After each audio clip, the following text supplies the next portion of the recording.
My dear students, now we'll see about the endosperm. Endosperm is the product of triple fusion during fertilization of angiosperm. During the double fertilization of angiosperm, in angiosperm, double fertilization takes place. One male gamete unites with the egg and form zygote, so one fertilization is over. Another male gamete unite with the polar nuclei or secondary nucleus and form primary endosperm nucleus, and that later forms the endosperm. So the formation of endosperm is from primary endosperm nucleus that is formed by the fusion of second male gamete with the secondary nucleus or polar nuclei. This is considered as a triple fusion because here there is a union of three nuclei. One is from the male nuclei, then two polar nuclei will unite and form primary endosperm nucleus. So that contain 3n number of chromosomes because three nuclei united. So that is the primary endosperm nucleus. The primary endosperm nucleus is the result of triple fusion that is converted into endosperm later after fertilization. And the endosperm is what? Endosperm is a nutritive tissue. In some of the plant, in some of the seeds, the endosperm present that will store the food material that is considered as the nutritive tissue that will supply food materials to a developing embryo. And that is the function of the endosperm. In some seeds, endosperm will not store the food material. Instead of that, cotyledons will store the food material. That we'll see later. Now, we'll see the three types of endosperm. There are three types of endosperm classified based on the nature of the cells arranged. First one, nuclear endosperm. In the case of Coccinia, Capsula, Arachis, this nuclear endosperm can be seen. In the nuclear endosperm, primary endosperm cells divide mitotically. Several mitotic division takes place without cell wall formation, so that several nuclei will be formed inside. So that is the free nuclear condition. When free nuclear condition exists in the endosperm, such a type of endosperm is called nuclear endosperm. This can be seen in Coccinia, Capsula, Arachis. Second type is cellular endosperm. In the cellular endosperm, primary endosperm nucleus divides into two nuclei, and that is followed by wall formation.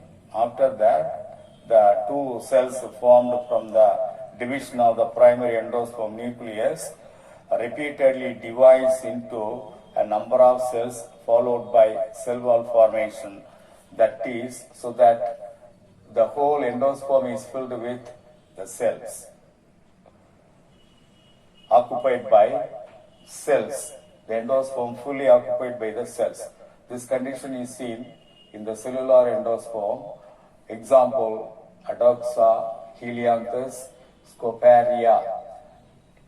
In these cases, they are the example for cellular endosperm. The third one is halobial endosperm.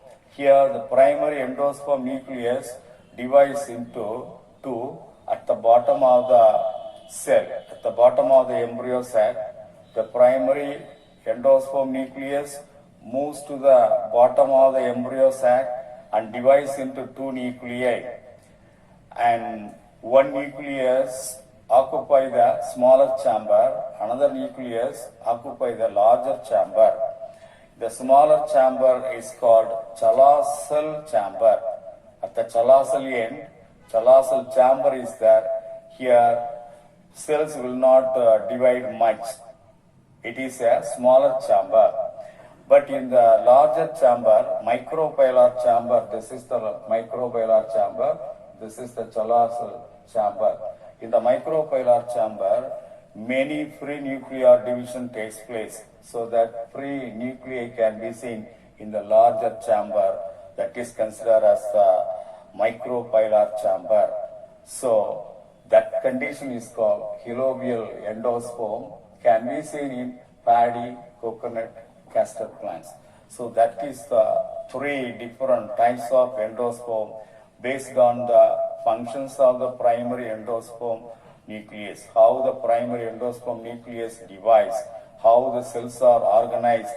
Based on that, three types of endosperm classified. Then another type is in the seeds. There are two types of seeds, endospermous seeds.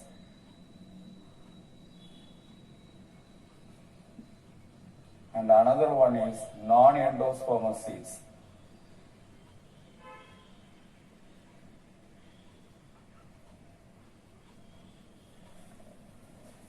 In the endospermous seeds,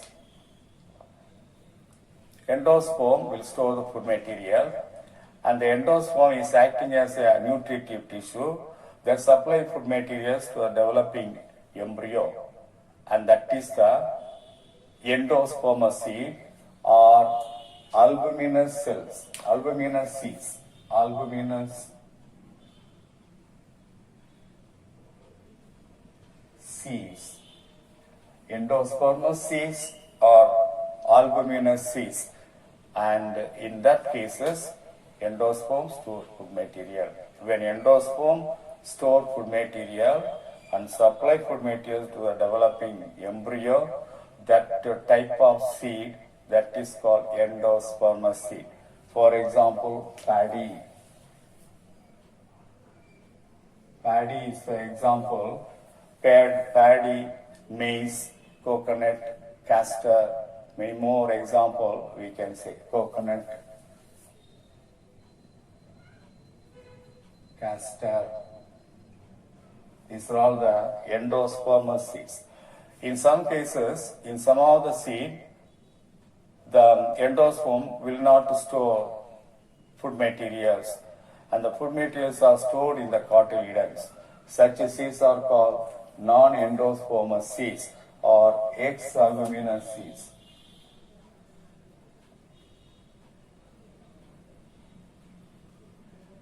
Ex-albuminous seeds or non-endospermous seeds. The non-endospermous seeds, the food materials are stored in the cotyledon, not in the endosperm. For example, in the case of beans, peas, etc., the food materials are stored in the cotyledons, not in the endosperm. Such seeds are called non-endospermous seeds or ex-albuminous seeds. And one more type given, ruminate endosperm.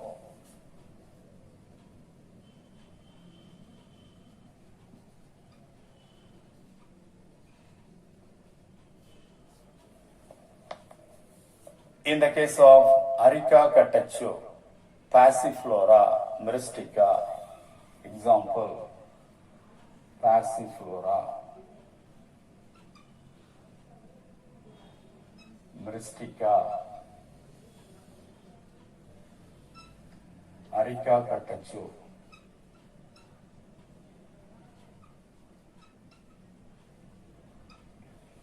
In these plants, ruminate endosperm can be seen. What is ruminate endosperm? When the endosperm is uneven, the surface of the endosperm is uneven, irregular, and that endosperm is considered as the ruminate endosperm. When the surface of the endosperm is uneven, irregular, such a type of endosperm with uneven surface, irregular surface, that is called ruminate endosperm. Ruminate endosperm can be seen in Passiflora, Myristica arica katachu. This is the ruminate endosperm. The surface of the ruminate endosperm is irregular and uneven. Such a type is called ruminate endosperm. So, these are all the types of endosperm classified.